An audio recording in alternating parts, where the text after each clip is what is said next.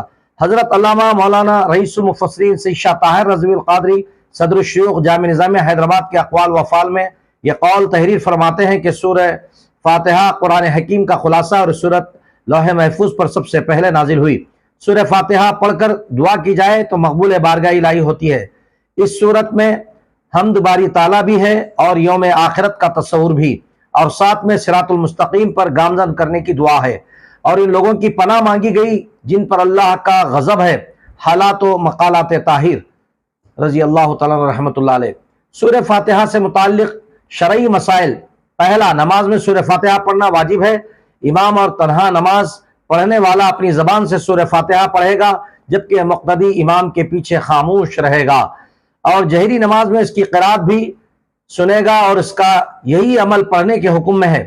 اللہ تعالیٰ نے قرآن پاک میں تلاوت کے وقت مقتدی کو خاموش رہنے کی اور قرات سننے کا حکم ارشاد فرماتا ہے، وَإِذَا قُرِئَ الْقُرْآنُ فَاسْتَمِعُوا لَهُ وَأَنصِتُوا لَعَلَّكُمْ تُرْحَمُونَ۔ سورہ اعراف آیت نمبر 204۔ ترجمہ: جب قرآن مجید پڑھا جائے تو اسے غور سے سنو اور خاموش ہو تاکہ تم پر اللہ تبارک و تعالیٰ رحم کیا جائے۔ اور حضرت ابو موسیٰ اشعری رضی اللہ تعالیٰ عنہ روایت ہے، حضور اقدس صلی اللہ تعالیٰ علیہ وسلم نے ارشاد فرمایا، جب امام قرات کرے تو تم خاموش رہو۔ ابن ماجہ کتاب الصلاۃ باب اذا قری الامام فانصتوا۔ حضرت جابر بن عبداللہ رضی اللہ تعالیٰ عنہ سے روایت ہے، حضور نبی کریم صلی اللہ تعالیٰ علیہ وسلم نے ارشاد فرمایا، جس شخص کا کوئی امام ہو تو امام کا پڑھنا ہی مقتدی کا پڑھنا ہے۔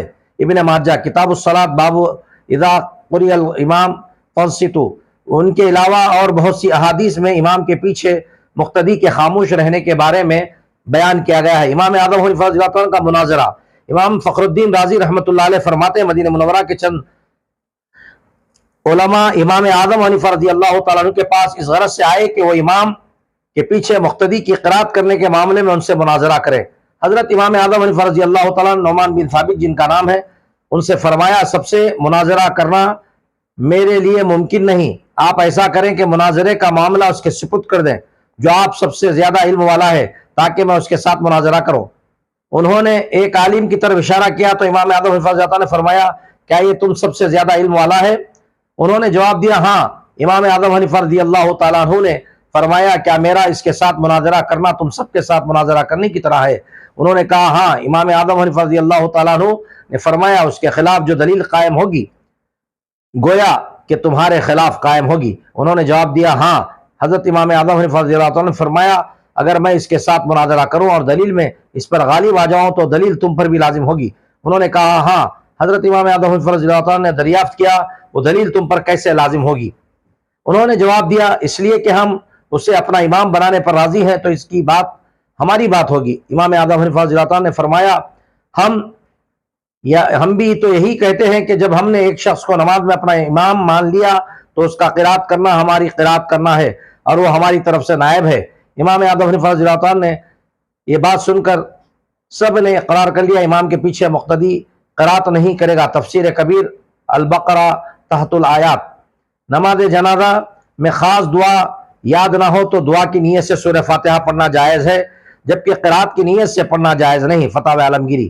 اس سورت کی پہلی آیت الحمدللہ رب العالمین، سب تعریف اللہ تعالیٰ کے لیے جو تمام جہانوں کا پالنے والا ہے، اور آخری آیت صراط الذین انعمت علیہم غیر المغضوب علیہم ولا الضالین، ان لوگوں کا راستہ جن پر تو نے انعام کیا، ان کا نہیں جن پر غضب کیا، اور نہ گمراہوں کا راستہ۔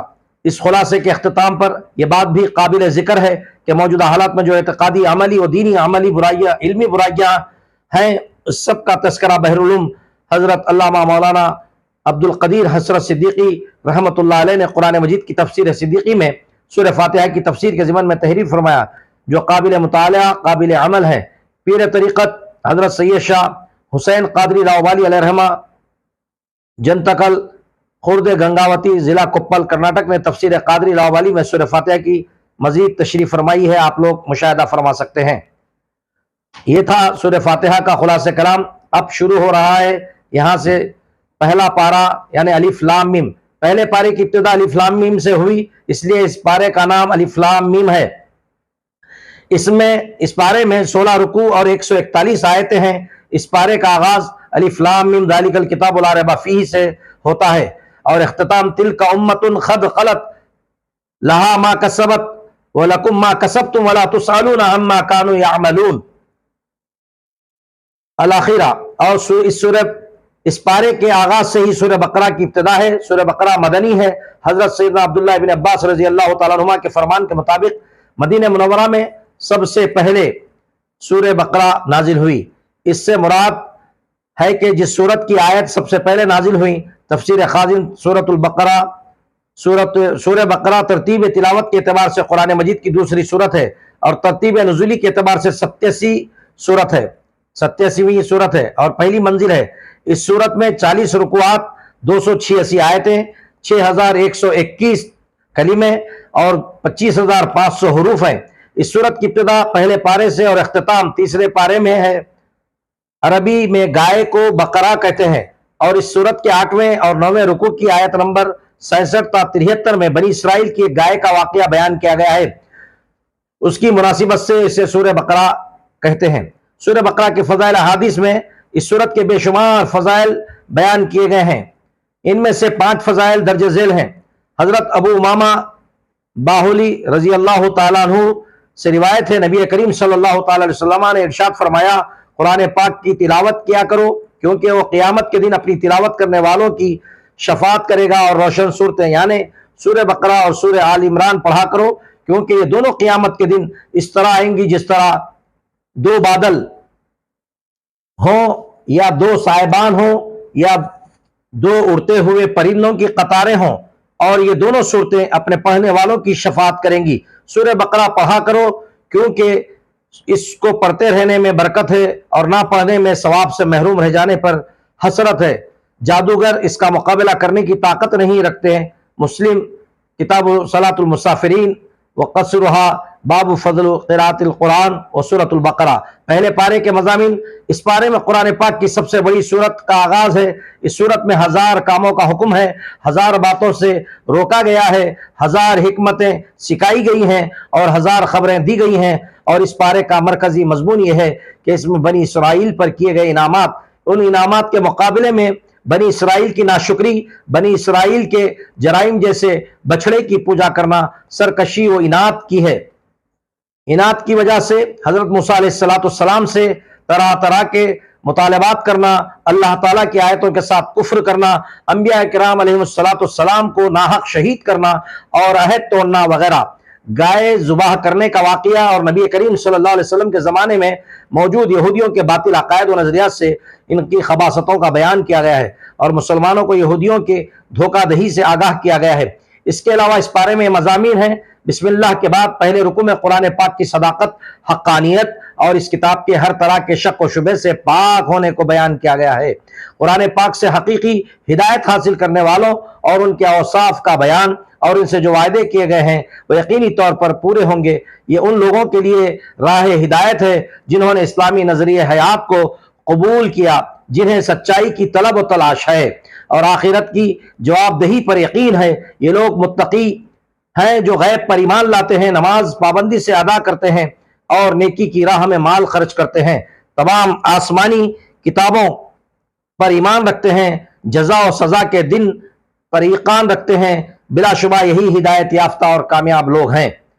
اس ازلی کافروں یعنی جو لوگ حق کا انکار کرنے کے عادی ہیں وہ کسی طرح ماننے والے نہیں اور وہ ان کے ایمان سے محروم رہنے کا ذکر کیا گیا ہے۔ اللہ تعالیٰ نے ان کے دلوں اور کانوں پر مہر لگا دی ہے اور ان کی آنکھوں پر پردہ ڈال دیا گیا ہے عود کا، اور ان کے لیے عذاب عظیم تیار ہے۔ دوسرے رکوع میں منافقین کی بری خصلتوں کا ذکر کیا گیا ہے۔ منافق یعنی زبان پر ایمان والے ہونا ظاہر کرتے ہیں لیکن اپنے ایمان کو دل میں نہیں رکھتے۔ ایسے منافق اللہ اور مومنوں کو دھوکہ دیتے ہیں، یہ جھوٹے ہیں، ان کے دل میں مرض ہے اور ان کو فساد سے روکیں تو سمجھتے ہیں ہم اصلاح کر رہے تھے۔ یہ ایمان والوں کو بیوقوف کہتے ہیں کہ حقیقت میں یہ خود جھوٹے اور بیوقوف ہیں۔ ان کے لیے دردناک عذاب ہے۔ اللہ تبارک و تعالیٰ جب چاہے منافقوں کی سماعت و بصارت سلب کر لے گا اور اللہ تعالیٰ ہر چیز پر قادر ہے۔ تیسرے رکوع میں خالق حقیقی کی بندگی کی جانب توجہ مرکوز کی گئی ہے۔ قرآن پاک میں شک کرنے والے کفار سے قرآن مجید کی صورت جیسی ایک صورت بنا کر لانے کا مطالبہ کیا گیا اور ان کے اس چیز سے عاجز ہونے کو بھی بیان کر دیا گیا، اور اس آگ سے ڈرایا گیا، اس آگ سے ڈرایا گیا جس کا ایندھن انسان اور پتھر ہیں، اور یہ جہنم نافرمانوں کے لیے ہے، نیکوکاروں کو جنت کی خوشخبری ہے۔ تمہارے پروردگار نے کائنات میں زمین کے خزانے، 7 آسمان، سورج، چاند، ستارے بنائے اور بارش کے ذریعے تمہیں فائدہ پہنچایا۔ چوتھے رکوع میں حضرت سیدنا آدم علیہ السلام کی تخلیق کا واقعہ بیان کیا گیا اور انسان کو زمین میں اپنا نائب و خلیفہ بنانے کا فیصلہ کیا گیا، اور فرشتوں کے سامنے ان کی شان کو اللہ تبارک و تعالیٰ نے ظاہر کیا گیا ہے۔ سارے فرشتوں نے یہ سن کر سجدہ کیا، صرف شیطان ابلیس یعنی عزازیل نے تکبر کیا اور سجدہ کرنے سے انکار کر کے مردود ہوا۔ اس نے کہا انا خیر منہ۔ قیامت تک کے لیے حضرت سیدنا آدم علیہ السلام اور ان کے اولاد کا دشمن بن گیا۔ انسان کو دنیا کی امتحان گاہ میں بھیجا گیا ہے، جو کہ ہدایت پر چلیں گے انعام پائیں گے، اور جو بھٹک کر شیطان کی پیروی کریں گے، اللہ کی نشانیوں کا انکار کریں گے، جہنم کا ایندھن بنیں گے۔ 5ویں رکوع میں قرآن قوم بنی اسرائیل جو حضرت موسیٰ علیہ السلام کی قوم تھی کی تاریخ، ان کی فضیلت، لغزشوں اور گناہوں اور پھر فضیلت کے چھن جانے کا بیان ہے، جس میں عبرت اور نصیحت ہے۔ فرمایا نماز قائم کرو اور صبر صلات سے مدد لو۔ 6ویں رکوع میں قوم بنی اسرائیل پر کیے گئے احسانوں کو بتلایا گیا اور فرمایا قیامت کے دن ہر ایک کو اپنی فکر ہوگی، اللہ تبارک و تعالیٰ کی اجازت کے بغیر کوئی نہ سفارش کر سکے گا، نہ مجرم چھڑا سکے گا۔ اور فرعون کے بنی اسرائیل پر مظالم اور فرعون کی تباہی بیان ہوئی۔ حضرت سیدنا موسیٰ علیہ السلام کی قوم کا بچھڑے کی پوجا کرنا اور آسمان سے من و سلوا کے نزول اور مائدہ کا تذکرہ ہوا۔ 7ویں رکوع میں اللہ تبارک و تعالیٰ سے موسیٰ علیہ السلام نے پانی طلب کیا تو اللہ تعالیٰ نے 12 چشمے عطا کیے۔ پھر بنی اسرائیل کے کفران نعمت، حکم خلاف ورزی، نبیوں کے ناحق قتل اور پھر ان پر عذاب کا مسلط ہونا بیان کیا گیا۔ 8ویں رکوع میں اللہ تعالیٰ نے بنی اسرائیل کے نظریے کی نفی کی کہ وہ نبیوں کی اولاد ہونے کی وجہ سے اللہ کے زیادہ مقرب ہیں۔ فرمایا تقرب صرف صحیح ایمان اور اعمال صالح کرنے سے ہی ہوگا۔ 9ویں رکوع میں بے شمار دلائل اور معجزات کے باوجود بنی اسرائیل کے دل موم ہونے کے بجائے پتھر ہو گئے، جن پر کوئی بات کا کارگر نہیں ہوئی، اس کے باوجود خود کو جنت کے ٹھیکیدار سمجھتے ہیں۔ اللہ تعالیٰ نے فرمایا عذاب جہنم سے نجات کسی قوم کی میراث نہیں، بلکہ جو صاحب ایمان و عمل صالح کرے گا جنت میں داخل ہوگا۔ 10ویں رکوع میں فرمایا گیا کہ بنی اسرائیل نے اعمال صالحہ کے سب عہد توڑ دیے، فسق و فجور میں مبتلا ہوئے، پس دنیا میں ذلیل و خوار ہوئے، روز جزا میں بھی سخت ترین عذاب کا لقمہ بنیں گے، جس میں کوئی کمی نہ آئے گی، نہ ہی ان کو کہیں سے مدد ملے گی۔ 11ویں رکوع میں فرمایا قوم بنی اسرائیل پر حضرت موسیٰ علیہ السلام نے حضرت عیسیٰ علیہ السلام تک کئی انبیاء کرام علیہ السلام کو مبعوث کیا گیا، لیکن بنی اسرائیل نے تکبر اور سرکشی اختیار کی اور اپنی نفسانی خواہشات کی اتباع کی۔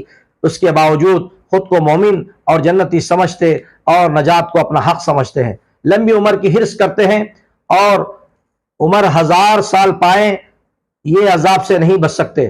12ویں رکوع میں بنی اسرائیل رسول مکرم صلی اللہ تعالی علیہ وسلم پر ایمان نہ لانے کے عذر پیش کرتے، کتاب اللہ کی مخالفت کرتے، جادو، سفلی عملیات جیسے شیطانی عملیات کی پیروی کرتے۔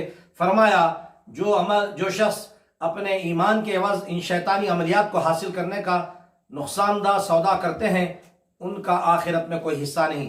13ویں رکوع میں مسلمانوں کو فرمایا کہ یہود کی طرح ذو معنی لفظ راعینا سے حضور اکرم صلی اللہ تعالیٰ علیہ وسلم کو نہ پکارے، بلکہ انظرنا کہا کرو۔ فرمایا نماز قائم کرو اور زکوٰۃ دو، صرف نیکوکار جنت میں جائیں گے۔ 14ویں رکوع میں فرمایا مشرق و مغرب سب اللہ ہی کے ہیں، اس کی کوئی اولاد نہیں۔ جس کام کا حکم اللہ تبارک و تعالیٰ دیتا ہے کہ ہو جا وہ ہو جاتا ہے، وہ ہر چیز کا خالق و مالک ہے۔ نافرمانوں کے لیے دنیا میں ذلت و رسوائی اور آخرت میں سخت عذاب ہے۔ فرمایا آپ صلی اللہ تعالیٰ علیہ وسلم کو سچ کے ساتھ بھیجا ہے، نیکوکاروں کو خوشخبری دینے اور نافرمانوں کو مواخذہ الہی سے ڈرانے والا بنا کر بھیجا۔ اصل مومن وہ ہیں جو قرآن پاک اس طرح پڑھتے ہیں جس طرح پڑھنے کا حق ہے، اور انکار والے دنیا اور آخرت میں خسارے میں رہیں گے۔ 15ویں رکوع میں بنی اسرائیل کو احسان یاد دلائی اور فرمایا کہ یہ حضرت سیدنا ابراہیم علیہ السلام کی قربانیوں کا صلہ ہے۔ کہ ان کی اولاد کو امامت اور پیشوائی دی گئی ہے۔ خانہ کعبہ کی تعمیر اور حضرت ابراہیم علیہ السلام کی دعا کا ذکر کیا گیا ہے۔ الہی اس شہر مکہ کو امن والا شہر بنا اور وہاں بسنے والوں کو مامون میوے اور پھلوں کی بہتات کر دے۔ ہماری خطاؤں کو درگزر فرما اور یہاں کے بسنے والوں کے لیے انہی میں سے ایک رسول صلی اللہ تعالی علیہ وسلم کو مبعوث فرمائے، سنائے اور کتاب و حکمت کی تعلیم دے۔ 16ویں رکوع میں توحید پر بات ہوئی۔ انبیاء علیہ السلام کے نام گنوا کر فرمایا اخروی نجات کے لیے اعمال صالحہ ضروری ہیں۔ مطلق نسب و نسبت پر مان کر کے اعمال صالحہ نہیں ترک کرنے چاہیے۔ یہودی عیسائی ہونے سے نجات نہیں ملے گی، بلکہ ملت ابراہیم کی پیروی کرنا اور نیک اعمال ضروری ہیں۔ فرمایا دنیوی لالچ میں دین حق کو چھپانا بڑا ظلم ہے۔ فرمایا ہر ایک کو اپنے اعمال کا جواب دینا ضروری ہے۔ ان کے علاوہ اگر مضامین میں مزید تفصیل مطلوب ہے، مختلف تفاسیر میں ان واقعات کو مفصل دیکھا جا سکتا ہے۔ حضرت سیدنا آدم علیہ السلام اور حضرت حوا علیہ السلام کا واقعہ، قوم بنی اسرائیل، انعامات اور من و سلوہ اترنے کا ذکر، قوم بنی اسرائیل پر عذاب کا تذکرہ، گائے کا واقعہ، ہاروت و ماروت کا تذکرہ، خانہ کعبہ کی تعمیر کا ذکر، اور اسی طرح پہلے بارے میں ان مسائل کی تفصیل قابل دید ہے۔ تفسیرات احمدیہ ملا جیون رحمہ اللہ میں دیکھا جا سکتا ہے۔ مجموعی مضامین و مسائل سورہ بقرہ میں موجود مضامین و مسائل، تفسیرات احمدیہ میں مسئلہ 1 سے 44 تک تحریر ہے۔ تفصیل سے پیش ہے۔ اشیاء میں اصل اباحت، آیت نمبر 29 میں نماز، رکوع، زکوٰۃ کی فرضیت، جماعت کا وجوب۔ آیت نمبر 43 میں نسخ قرآن جائز ہے، جس میں ناسخ اور منسوخ کی آیتوں کا تذکرہ ہے۔ آیت 106 میں مساجد کو گرایا جانا اور ان میں نماز کی ادائیگی سے روکنا حرام ہے۔ آیت نمبر 114۔ 5ویں قبلے کی تنسیخ، تحویل قبلہ کی تمہید ہے، یعنی قبلہ معلوم نہ ہو تو جہاں ظن غالب اس رخ پر نماز ادا کر سکتے ہیں۔ اللہ تعالیٰ ہر جگہ موجود ہے۔ آیت نمبر 115 میں چھٹا بیٹا اپنے باپ کی ملکیت میں آتے ہی آزاد ہو جاتا ہے۔ آیت نمبر 116۔ 7ویں حضرت ابراہیم علیہ السلام معصوم ہیں اور کافر امامت کی صلاحیت نہیں رکھتا۔ آیت نمبر 124۔ 8واں مکہ مکرمہ کی تعظیم اور اس کا امن والا ہونا۔ وصلی اللہ تعالی وسلم علی النبی الامی وعلی آلہ واصحابہ وازواجہ وذریاتہ واہل بیتہ اجمعین۔ ابھی یہ پہلا پارہ ختم ہو گیا ہے۔ انشاءاللہ رسول صلی اللہ علیہ وسلم کل دوسرے پارے کی تفسیر، خلاصہ، ترجمہ آپ حضرات کے سامنے پیش کیا جائے گا۔ اللہ تعالیٰ اس کے سننے سے پہلے ہم سب کو عمل کی توفیق رفیق عطا فرمائے، اور جو غزہ کے مظلوم مسلمان ہیں مولا ان کی حفاظت فرما۔ ساری دنیا میں جہاں جہاں بھی ظلم و تشدد بربریت ہو رہی ہے، پاک پروردگار عالم اس نزول قرآن کے وساطت سے اور ماہ سیام کی برکت سے ان تمام مسلمانان عالم پر اپنا کرم اور فضل شامل حال فرما۔ وآخر دعوانا ان الحمد للہ رب العالمین۔